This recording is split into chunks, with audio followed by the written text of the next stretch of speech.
Les conséquences d'acheter son code sur Salut à tous Snap. les amis. Je voulais vous parler des gens qui achètent leur code sur Snapchat ou sur d'autres applications, diverses applications. Je vais vous raconter quelque chose qui est arrivé à un de mes élèves qui a obtenu son permis il y a environ un an.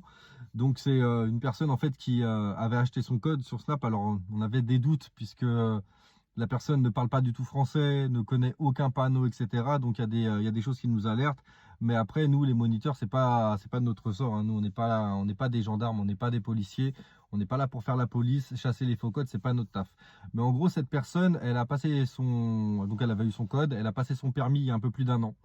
Quelques jours, on a reçu un mail de la préfecture pour nous informer que cette personne s'est fait retirer son permis parce que ils ont décelé en fait que c'était un faux code, un code qui a été acheté.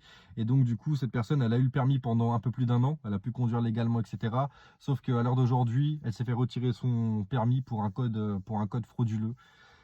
Donc les gens, même si vous achetez votre code, même si vous passez votre permis, que vous avez obtenu votre permis, vous n'êtes pas à l'abri dans un an, dans 2 ans, dans 3 ans, de vous faire rattraper et que vous perdiez tout. Donc faites attention à vous. Allez pas gaspiller de l'argent en achetant un code que vous allez acheter 500 euros, 1000 euros. Le code, ça coûte 30 euros. Donc même si vous le passez 10 fois le code, ça reviendra à 300 euros. Il sera légal et dans tous les cas, vous n'aurez pas payé une somme astronomique comme c'est le cas pour ces personnes-là. Donc moi, je veux surtout protéger ces personnes qui pensent qu'en achetant leur code, bah, rien ne va leur arriver. Mais en fait, faut pas croire ça. Bien sûr qu'il va vous arriver quelque chose, même si ça met un an, même si ça met 2 ans, vous n'êtes à l'abri de rien du tout. Donc faites attention. Passez votre code, ça coûte 30 euros, vous pouvez le passer autant de fois que vous voulez et vaut mieux le passer 10 fois comme je vous ai dit, payer 300 euros, avoir un vrai code et derrière garder votre permis et pas vous retrouver avec une suspension du permis, qu'on vous retire tout, etc. Après, est-ce qu'il y a des sanctions supplémentaires à ça? Moi, je suis pas au courant. Je sais pas s'il y a d'autres sanctions, etc. Mais je pense qu'il y en a. Donc, les amis, révisez votre code. Pour les personnes qui ne parlent pas français, vous avez la possibilité de passer le code en version non francophone.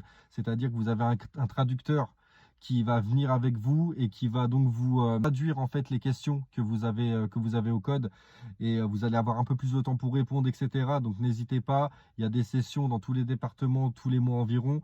Donc si vous passez votre code, si vous ne parlez pas français, allez vous renseigner pour passer le code non francophone. Mais surtout, n'achetez pas votre code, même si ça marche sur le coup, vous êtes à l'abri de rien derrière et vous risquez de tout perdre au final.